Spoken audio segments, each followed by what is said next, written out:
Hi guys, today I got another crazy flying machine for you, but let's start off with a little introduction first. As you might know, if you drop a dragon egg in a lazy chunk, it would replace the block it lands on. So let's move away. This was first shown by Redstone Spire in the super flat world. It's kind of easy to spot when the dragon egg would be in a lazy chunk, so if I barely can see it anymore, then it's definitely in a lazy chunk. So I'm just gonna replace the redstone block on the back of the piston with air now. And yeah, it doesn't update, but if you go closer now, as you can see here, the dragon egg removed the bedrock block. So what's also noteworthy is, if you have an air gap in between, then the dragon egg would start falling again and remove a second block. Okay, that's the right distance. Let's set it to air and go closer. As you can see, now two bedrock blocks got removed. So now I got the idea to use this for a quarry. So let's turn the render distance up and let the monstrosity load in. So the idea is that you have a flying machine that would move forwards by one step and then grab every second block. So we have a sticky piston every second block, and I can even control it from the top right here. So if I move this block right here, all the pistons would grab the blocks. And now if we would drop an egg from the top, as you can see here, I would remove this block, start fall again, remove this block, and also right here. That's why I added the second module at the top right here, which can be controlled just by right next to it. Now let's summon in some dragon eggs. There we go. And now if I move away, all of those blocks would get removed. Okay, that's the right distance. Now let's activate the observer that would drop the dragon eggs. And we should get a chain reaction going. Oh, no. If I move a little bit closer, you can see it. So this is still lazy chunks. Normally dragon eggs, they fall instant, but they will always wait 2 game ticks before they start falling. That's why they don't fall down instantly, if you're wondering. Okay, now I can move closer, and all the blocks are gone. So of course, normally you wouldn't activate this machine by a command while standing in front of the machine. That's why I added this mechanism right here.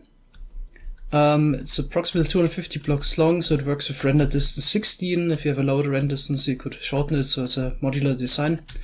And you could activate the dragon egg dropper from here just by simply updating this server.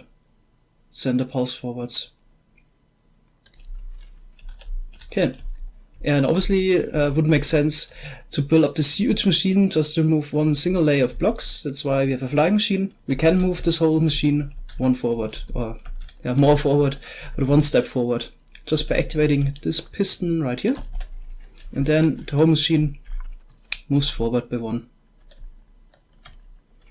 So it's quite a lot of effort, and basically the problem is that I need to activate all the pistons an even number of times, because otherwise some pistons would have grabbed those blocks and others would have extracted again. But by this complicated pattern, I make sure that all the pistons basically do the same, activate an even number of times. This way I have total control over the whole machine.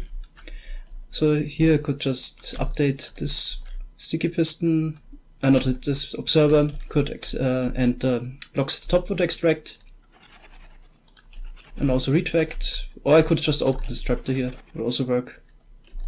And to grab the blocks, just place a button or something that pops off, and I would have grabbed all the second blocks, and then I can move everything to dragon eggs, and then move one forwards and the bottom which will just pop off. So is this machine useful? And at the moment, probably not. We have better options to make quarries, for example TNT duping, and certainly in overworld we still have some problems, for example gravity blocks. If the machine would try to grab, for example, sand or gravel, it would fall down. Then we have 2 blocks on top of each other, so we would need to activate it multiple times. Also, if we have lava and water somewhere in there. It could flow down, form new blocks. So it's definitely not really a good option for the overworld. But might be an option in the Nether if, for example, some bugs like TNT tubing would get fixed. Still, this machine might be better for digging if you really want to clear a really large area. So the advantage in the Nether is obviously there's a bedrock roof at the top, and you couldn't use the TNT tube like you can do in the overworld just by placing it really high, because there's the bedrock roof in a way. And this machine avoids that. It can operate below the bedrock. And yeah, let's take a look at that. So here we are in the Nether dimension. I already moved the machine forwards by about 5 or 6 blocks, and it works fine. I've spent probably too much time on this machine because nobody will ever build it, but this machine can also handle lava. So you sometimes have those lava pockets, and you don't need to worry about those because we have a flying wall here in the back. So every lava block would get removed by this flying wall sooner or later. Also on the side, the lava would just flow down here on the side, and none of those pistons that are butted or caterpillar engines could ever be updated by the lava because they are protected by glass.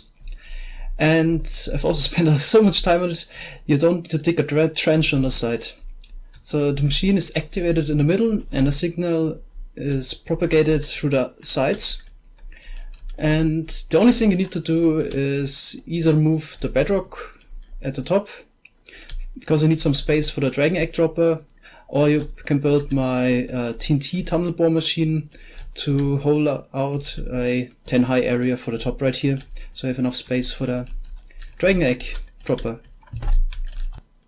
So let's also operate this machine here in the Nether dimension. Just place a button top of this observer, then all the pistons grab the blocks. Then we need to extend the glass blocks at the top to be able to place dragon eggs. Just open this trapdoor right here.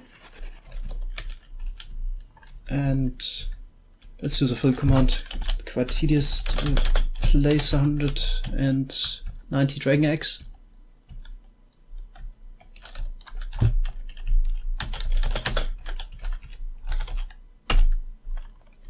Alright, now we would fly to the end of the machine.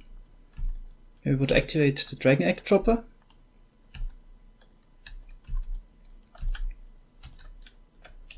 And just simply update this observer right here. Then we need to wait a little bit until the signal arrives, and additional about 10 to 12 seconds until the dragon eggs all fall down.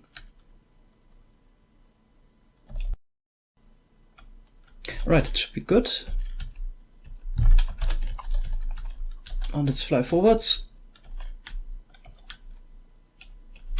And as you can see here, all the blocks got removed. Can also take a look at the dragon eggs at the bottom of game mode 3. You can see here they all land right here at the bottom. The machine would also fly above those dragon eggs, and those ones would get removed.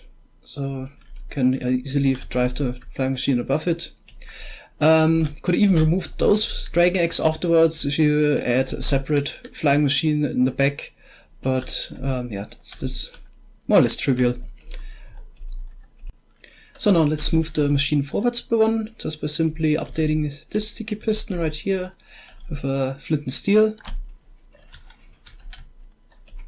And as you can see, all the sticky pistons of course will get powered by the servers in the back, and you would try to grab the blocks, but since they are powered all an even amount of times, we have full control over the machine. And once the sequence is done, we can activate them again to grab the blocks for good. Of course, this creates quite a lot of lag. I only made this about 100 blocks wide. If you want to make it 300 wide, I wouldn't recommend it. But I guess nobody will build it anyway. So I guess just a proof of concept. Okay, yeah, it takes a while. Meanwhile, they could start placing dragon eggs if the lag isn't too much for you. And then you could simply advance. Of course, there's also an issue in the Nether gravel could generate, but it's really rare in the Nether, so you really have to look out for gravel. There's some, and yeah, still, even with this machine, you would need to spend several hours on making a perimeter. I guess it's, yeah, you can spot the gravel. It's mostly in visible areas.